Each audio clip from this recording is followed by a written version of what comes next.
Welcome back to BCN news. Nellore 54వ division వెంకటేశ్వరపురంలోని అబ్దుల్ కలాం పార్కును మంత్రి నారాయణ ప్రారంభించారు.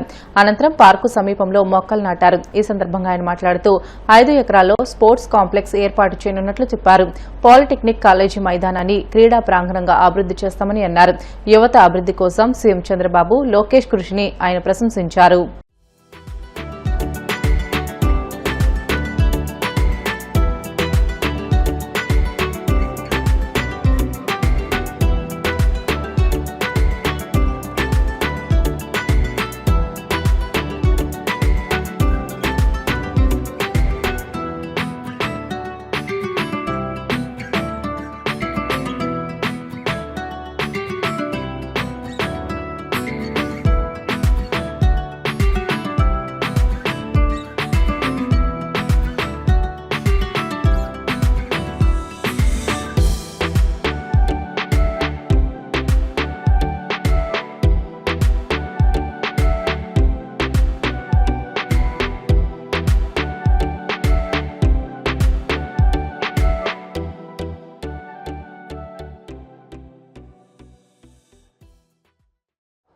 డివిజన్లో 54వ డివిజన్లోను 9వ డివిజన్లో ఈ మూడిట్లో పార్కులు మరి ఎన్టీఆర్ సుజల వాటర్ కార్యక్రమాలను యాక్చువల్లీ ప్రారంభించాం.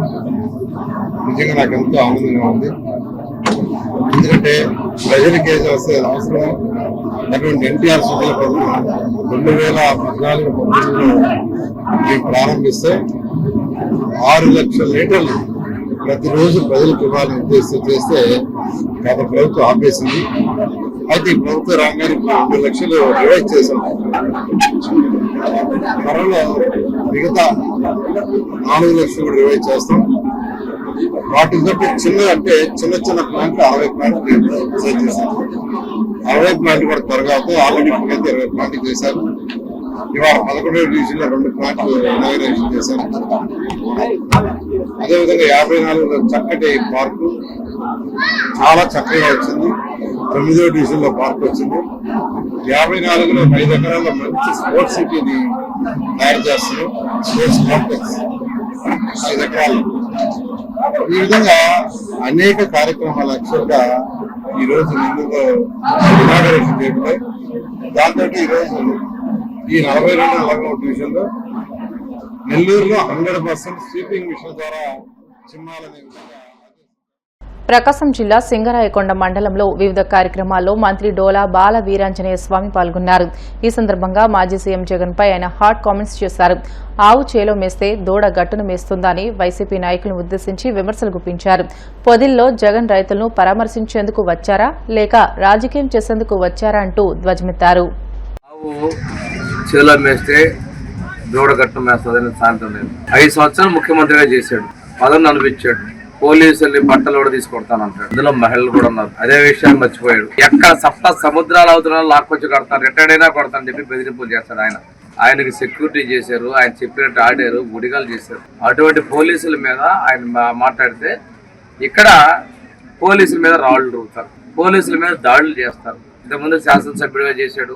ఈ ప్రాంతం వలస వచ్చి పోటీ చేశాడు. ఎప్పుడూ అడపా వస్తాడు. పోలీస్ స్టేషన్ మీద దౌర్జన్యానికి వెళ్తాడు. ఇవాళకి అర్థం కాని విషయం ఏంటంటే, నేను జగన్ కూడా ఒక స్టేట్మెంట్ ఇస్తాడు. మా వాళ్ళు 40,000 మంది ఉన్నారు, మా వాళ్ళు తిరగబడితే మీరు ఏమవుతారు అన్నాడు. మేము స్వేచ్ఛగా అవుతాం, లేని దాన్ని కొండంతలు చెప్పుకుంటాం. వాడు ఎంతమంది వచ్చిందో ఈ ప్రజలంతా నవ్వుతున్నారు. వేలల్లా చేస్తా ఉంటే ఇరుగు సందుల్లో పెట్టాను. రైతులు పరామర్శకు వచ్చావా, రాజకీయం చేయడానికి వచ్చావా? ఎందుకు వచ్చావు? ఎక్కడికి వచ్చి పొగాకు బిళ్ళను ధ్వంసం చేయడానికి వచ్చావా? నిన్న వస్తే నువ్వు అమరావతిలో వేసల రాజధాని అన్నారు, సంకర జాతి అన్నారు. దాని అర్థాలు తెలుసా? తెలుగు వచ్చా మీకు? తెలుగు రాని వాళ్ళు ఆ భాష ఆవేదన చేస్తే నిరసన చెప్పి వాళ్ళకి క్షమాపణ చెప్పమని అడుగుతున్నారు. ఆ యాజమాన్యం నీది కాదా? నీ భార్య కాదా? పోలీసుల మీద దాడి చేస్తారు, పోలీసుల మీద ఇది చేస్తారు, పోలీస్ స్టేషన్ మీద దాడికి వెళ్తారు. గతంలో మీరు ఏం చేశారు? ఒక చిన్న నిరసన పిలిపిస్తే మహిళల చుట్టూ, చిన్న నాయకుల చుట్టూ మీరు వచ్చి అడ్డుకున్న వాస్తవం కదా? ప్రతి దాడికి పోలీస్ స్టేషన్ బందీలు చేసిన లేదా? అక్రమ కేసులు పెట్టింది లేదా? నా మీద 11 కేసులు పెట్టారు. అక్రమ కేసులు మీకు తెలియదా? తప్పుడు కేసులు పెట్టి దొంగ అన్నట్టుగా ఈ రోజు మీరు నిశ్చితంగా మాట్లాడతారా? మీరు ఏ సంస్కారం ఇది? 5 ఏళ్ళు నిన్ను భరించారు, అది కూడా లేదా నీకు? ప్రజలు నిన్ను చిత్కరించిన తర్వాత మళ్ళా రావాలనుకుంటావా? ఉనికి చాటుకుందామని చెప్తావా? పోలీసుల మీద దాడులు చేస్తారు, పోలీసుల్ని బూతులు కూడా చేస్తున్నటువంటి వ్యక్తులు మీరు కూడా నీతులు చెప్పడం కరెక్ట్ కాదు. నేను ఒకటే చెప్తున్నాను, ఇలాగ ఉంటే మాత్రం శాశ్వతంగా కనుమరిగిపోతారనే విషయం గమనించుకోవాలి. ఇంటిలో ఎంతమంది చదువుతుంటే అంతమందికి పాఠశాలలు తెరిచే నాటికి తల్లికి వందనం పథకం అమలు చేస్తామని ఇచ్చిన హామీని నిలబెట్టుకున్న ఘనత చంద్రబాబు ప్రభుత్వానికి దక్కిందని టీడీపీ పొలిట్ బ్యూరో సభ్యులు శ్రీనివాసరెడ్డి పేర్కొన్నారు. కడపలో ఆయన మీడియాతో మాట్లాడుతూ కూటమి అధికారంలోకి వచ్చిన తర్వాత ఆర్థికంగా అధిక వ్యయంతో కూడిన తల్లికి వందనం పథకం అమలుకు ఈ నెల 12వ తేదీన కూటమి ప్రభుత్వం అమలు చేసిందని అన్నారు. గత వైసీపీ ప్రభుత్వం కుటుంబంలో ఒక్క విద్యార్థికి ఆర్థిక సాయం అందించి కుటుంబం గొడవలు పెట్టగా ప్రస్తుత కూటమి ప్రభుత్వం ఇంటిలో ఎంతమంది చదువుతుంటే అంతమందికి పథకాన్ని అమలు చేస్తుందని తెలియజేశారు.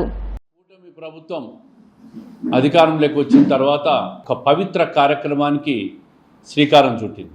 ఏదైతే ఎన్నికల్లో చెప్పామో సూపర్ 6 హామీలు, అత్యంత వ్యయంతో కూడుకున్న ప్రధానమైన హామీ తల్లికి వందనం. విద్యకు అత్యధిక ప్రాధాన్యత ఇస్తూ రాష్ట్ర ప్రభుత్వం మరి విద్యాశాఖ మంత్రి నారా లోకేష్ గారి ఆధ్వర్యంలో ముఖ్యమంత్రి గారు తీసుకున్న గొప్ప నిర్ణయం తల్లికి వందనం కార్యక్రమం.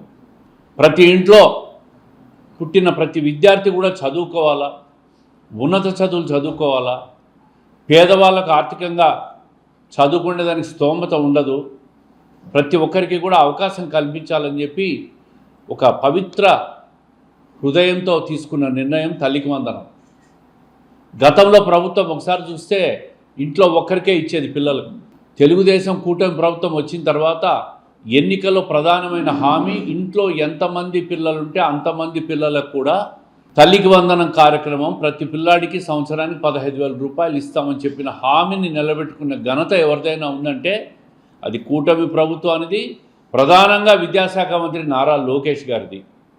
ఆయన ఎంతో కృషి చేసి సాంకేతిక పరిజ్ఞానంతో పూర్తి అధ్యయనం చేసి రాష్ట్రంలో ఎంతమంది పిల్లలు ఉన్నారు వాళ్ళందరినీ కూడా సాంకేతిక పరిజ్ఞానంతో డేటా కలెక్ట్ చేసి దాదాపుగా 67.2 లక్షల విద్యార్థులకు తల్లికి వందనాన్ని ఈరోజు ఒక్కటే రోజు ప్రభుత్వం ఏర్పడిన సంవత్సరానికి జూన్ 12 స్కూళ్ళు తెరిచే లోపల ఇస్తామని చెప్పిన మాట నిలబెట్టుకున్న ఘనత మా ప్రభుత్వానికి, కూటమి ప్రభుత్వానికి గర్వంగా మీ ద్వారా ప్రజలకు తెలియజేస్తూ ఉన్నాం. గత ప్రభుత్వంలో చూశారు మీరు, ఎంతమంది ఉంటే అంతమంది కాదు ఒక పిల్లానికి ఇస్తామని చెప్పినారు. ఈరోజు ఎంతమంది ఉంటే అంతమంది అంటే గత ప్రభుత్వంలో తల్లికి పిల్లలకు గొడవ పెట్టిన వైఎస్ఆర్ కాంగ్రెస్ పార్టీ అంటే ఒక పిల్లాడికి ఇస్తే మిగతా పిల్లలు ఏ విధంగా చదివించుకోవాలని చెప్పి తల్లిదండ్రులు ప్రశ్నలకు ఈరోజు ఈ ప్రభుత్వం ఎంతమంది ఉంటే అంతమంది పిల్లలకి ఇస్తామని చెప్పి ఆ ప్రశ్నలకు అన్నిటికీ సమాధానం ఇచ్చిన ప్రభుత్వం ఈ ప్రభుత్వం. ఎంతో పారదర్శకంగా 67.27 లక్షల మందికి ఈరోజు 8,750 కోట్లు ఒక్కటే రోజు జమ చేసిన ప్రభుత్వం ఈ ప్రభుత్వం. కూటమి ప్రభుత్వ ఏడాది పాలనా వైఫల్యాలపై వైసీపీ ప్రచురించిన జగన్ అంటే నమ్మకం, చంద్రబాబు అంటే మోసం పుస్తకాన్ని ప్రజాప్రతినిధులు, వైసీపీ నాయకులు, కార్యకర్తలతో కలిసి అనంతపురంలోని వైసీపీ జిల్లా కార్యాలయంలో మాజీ ఎమ్మెల్యే అనంత వెంకటరామిరెడ్డి ఆవిష్కరించారు. కూటమి ఏర్పడి ఏడాది పూర్తయిన సందర్భంగా చంద్రబాబు చేస్తున్న మోసాలు, అరాచకాలను వివరిస్తూ పుస్తకాన్ని ఆవిష్కరించామని అన్నారు. సమస్యలను ప్రతిపక్ష పార్టీలు లేవనెత్తితే డైవర్షన్ పాలిటిక్స్ చేస్తున్నారని ధ్వజమెత్తారు. ఈ కూటమి ప్రభుత్వం ఏర్పడి సంవత్సర కాలం పూర్తి అయిన సందర్భంగా ఈ పుస్తకాన్ని కూడా ఆవిష్కరించాం. ప్రజలకు చెప్పదలుచుకునేది ఏమంటే, జగన్మోహన్ రెడ్డి గారు ముఖ్యమంత్రిగా ఉన్నప్పుడు 5 సంవత్సరాల్లో ఏదైనా కానీ ఎన్నికల మేనిఫెస్టోలో ఇచ్చిన హామీలు ప్రజలకు ఎంతో నమ్మకంతో చేయాల్సిన అవసరం ఉందని చెప్పి 5 సంవత్సరాలు కూడా దాదాపుగా ఎవరి ప్రమేయం లేకుండా, మధ్యవర్తుల ప్రమేయం లేకుండా, ఎక్కడ కానీ అవినీతికి ఆస్కారం లేకుండా 2,81,000 కోట్ల రూపాయలు కూడా మనం సంక్షేమాన్ని కూడా ప్రజలకు కూడా అందించడం కూడా జరిగింది. కానీ ఈరోజు సహజ శైలిలోనే తెలుగుదేశం పార్టీ ఆధ్వర్యంలో ఉన్న కూటమి ప్రభుత్వం మాత్రం సంవత్సరం గడిచినా గతంలో చంద్రబాబు నాయుడు గారు ముఖ్యమంత్రిగా ఉన్నప్పుడు హామీలు ఇచ్చి హామీలు ఎలా అయితే అమలు పరచక ప్రజలను మోసం చేశాడో అదే పద్ధతిలో కూడా ఈ 1 సంవత్సర కాలం పాటు కూడా ప్రజలను మోసం చేస్తూ సమస్యలు ప్రతిపక్ష పార్టీలు లేవనెత్తితే, వైఎస్ఆర్ కాంగ్రెస్ పార్టీ కావచ్చు, లేకుంటే ఇతర ప్రతిపక్ష పార్టీలు కూడా, వామపక్షాలు అవన్నీ కూడా లేవనెత్తితే, ఏ సంఘాలు లేవనెత్తినా కూడా డైవర్షన్ చేసే పాలిటిక్స్ కు మాత్రమే అతను పరిమితమైపోయి సంవత్సర కాలం పాటు కూడా ప్రజలకు మోసం చేశాడు. దాదాపుగా సూపర్ 6 హామీలతో పాటు 143 హామీలు అనేది కూడా తెలుగుదేశం పార్టీ కూడా కూటమి పార్టీలు కూడా ఇవ్వడం కూడా జరిగింది. కేవలం సూపర్ 6 హామీలు అమలు పరిస్తేనే సంవత్సరానికి 81,000 కోట్లకు పైబడి కూడా సంక్షేమం అందించాల్సిన అవసరం కూడా ఉంది. కానీ ఒక్క హామీ కూడా అమలు పరచలేదు కాబట్టి సూపర్ 6 లో 81,000 కోట్లు సంవత్సరానికి గాను ఈ ప్రజలకు అనేది కూడా ఈ కూటమి ప్రభుత్వం కూడా ఈ రోజు కూడా బాకీ ఉన్నట్లు కూడా అర్థం కూడా మోసం అనేది కూడా చేసింది.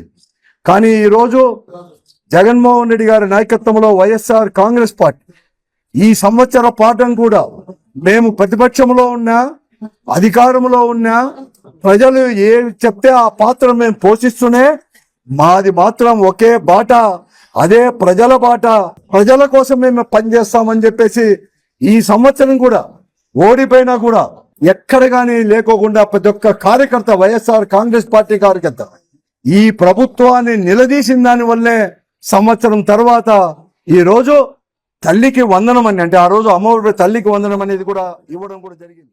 వార్తలు ముగించే ముందు ముఖ్య అంశాలు మరొకసారి. విశాఖలో తెలుగుదేశం పార్టీ కార్యకర్తలతో సీఎం చంద్రబాబు సమీక్ష. కార్యకర్తలకు కోపం వస్తే కాడి పడేస్తాడు కానీ పార్టీ మారడని వ్యాఖ్య. ప్లాటెడ్ ఫ్యాక్టరీ కాంప్లెక్స్ కు 10 లక్షల విరాళం ప్రకటించిన మంత్రి నాదెండ్ల. ₹1 కోటి విలువైన భూమిని విరాళంగా ఇచ్చిన పొన్నికంటి కుటుంబం. వైఎస్ జగన్ సత్తెనపల్లి పర్యటన అడ్డుకునేందుకు కూటమి ప్రభుత్వం కుట్ర పడిందన్న మాజీ మంత్రి అంబటి. జగన్ బందోబస్తు బాధ్యత పోలీసులదేనని వ్యాఖ్య. మొగల్తూరు మండలం కేపీపాలెం బీచ్ లో 3,000 మందితో యోగాంధ్ర కార్యక్రమం. ముఖ్య అతిథిగా పాల్గొని యోగాసనాలు వేసిన ప్రభుత్వ విప్ బొమ్మిడి నాయకర్.